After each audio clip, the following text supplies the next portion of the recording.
É imperioso e mesmo urgente o impositivo do perdão incondicional, de modo que a paz se estabeleça por definitivo na consciência humana. Enquanto vicejam os sentimentos de desforço, de animosidade, de rebeldia em relação a pessoas ou a acontecimentos perturbadores, também permanecem os distúrbios da emoção que afetam a saúde fisiológica e o comportamento. Por mais graves que tenham sido as ofensas e agressões sofridas, sempre é mais infeliz aquele que aos demais perturba, mesmo que conscientemente não tenha ideia da gravidade sobre a conduta infeliz. Compreensivelmente, aquele que é ofendido se crê no direito de justificar-se, demonstrando o erro que o outro cometeu em relação à sua pessoa, ou pelo menos reserva-se permanecer à distância, mantendo o ressentimento que decorre da injustiça de que se vê vítima.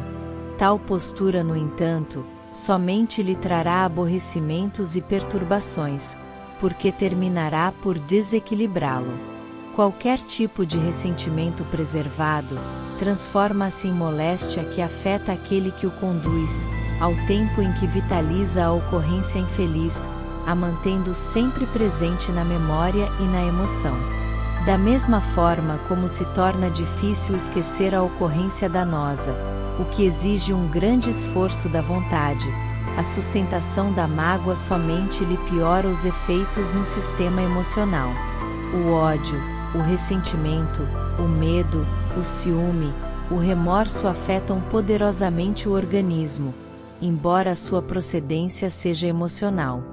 As altas cargas vibratórias danosas que são atiradas pela mente no sistema nervoso central, irão afetar o sistema circulatório com resultados negativos para o respiratório, ao tempo que as glândulas endócrinas serão prejudicadas pelas energias captadas, as encaminhando ao sistema imunológico que se desestrutura. Grande número de enfermidades orgânicas e transtornos psicológicos procede dos sentimentos atribulados. Há pessoas que sabem manipular palavras e situações com habilidade felina, quando desejam prejudicar outra pessoa. São pusilânimes e insensíveis a tal ponto que se fazem acreditadas, arquitetando planos danosos que executam com naturalidade, comprazendo-se em infelicitar todo aquele a quem não conseguem suplantar. Quando se fazem inimigas de alguém, são estimuladas na perversidade que lhes constitui os sentimentos indignos, mentindo e caluniando com naturalidade, de forma que os objetivos que perseguem sejam alcançados. Quase sempre preferem inimizades a afetos, discussões infindáveis e perturbadoras à conciliação e à paz, urdindo intrigas em que se comprazem, quando poderiam silenciar acusações indébitas e esforçar-se por manter contatos saudáveis. São enfermos da alma que ignoram as doenças ou preferem continuar nesse estágio ainda primário da evolução. Qualquer tipo de revide às suas agressões somente lhes constituirá estímulo mórbido para que prossiga na infame conduta. Perdoa todos quantos te ofendem, sem manter qualquer tipo de ressentimento em relação ao mal que pensaram fazer-te. Se considerares a agressão que te foi dirigida como sendo uma experiência de que necessitavas para evoluir, permanecerás invulnerável às suas sórdidas consequências. Todavia, se te permitires intoxicar pelas vibrações que dela decorrem, ficarás vinculado àquele que prefere afligir-te, ante a impossibilidade que sente de amar-te. Perdoa sempre, porque os maus e infelizes, quando detestam e malzinam o seu próximo, não sabem o que estão fazendo. Volverão hoje ou mais tarde, pelos caminhos ora percorridos, recolhendo os cardos da sua loucura e perversidade, que se lhes cravarão nas carnes da alma, convidando-os ao ressarcimento. O odiento perdeu o endereço da vida e desgarrou-se da esperança, jornadeando sem rumo e em desolação. Aflige aos demais porque se encontra aturdido, e os seus momentos de infelicidade são transformados em agressões que aparentemente o tranquilizam, o levando a esgares que são confundidos com sorrisos de vitória. Não acreditando nos valores morais que lhe são escassos, não respeita o próximo, aquele que defronta em toda parte, se tornando um adversário insano. Extremunhado, em face dos desajustes que experimenta, deseja nivelar todos os demais nos patamares inferiores em que se detém.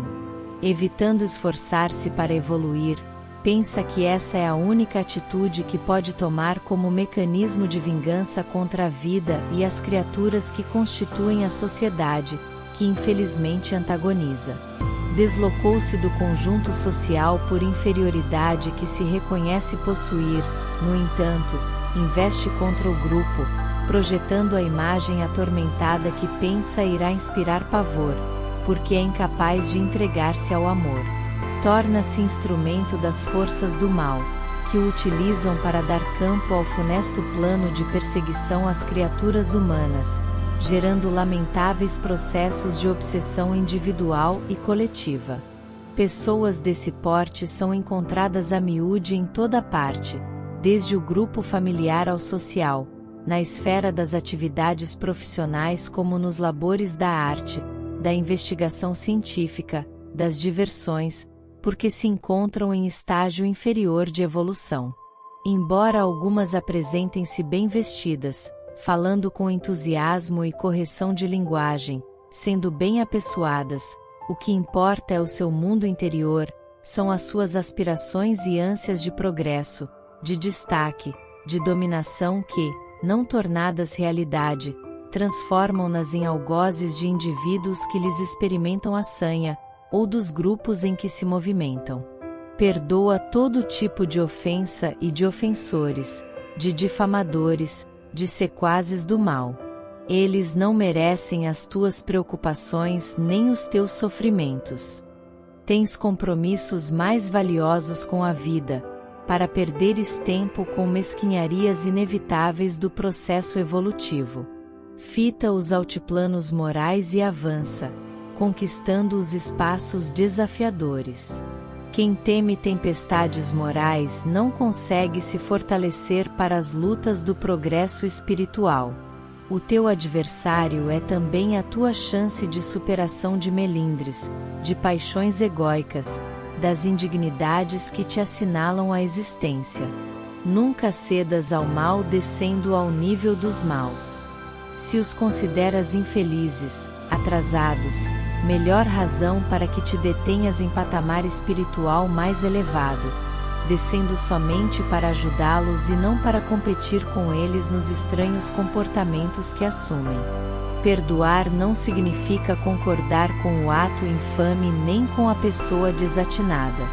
Constitui o ato de não revidar com o mesmo mal, aquele que lhe é dirigido, permanecendo em melhor situação emocional do que seu antagonista e em paz. Jesus, o psicoterapeuta por excelência, quando lecionou o perdão indistinto, incondicional, permanente, propôs um dos mais formosos procedimentos, proporcionador de saúde e de harmonia pessoal. Ele tornou-se exemplo do perdão amoroso, não anuindo com o crime de que era vítima, também não estigmatizando seus algozes com reproche ou censura. O perdão é medicamento valioso para sarar as feridas da alma, e instalar áreas de bem-estar na mente e na emoção.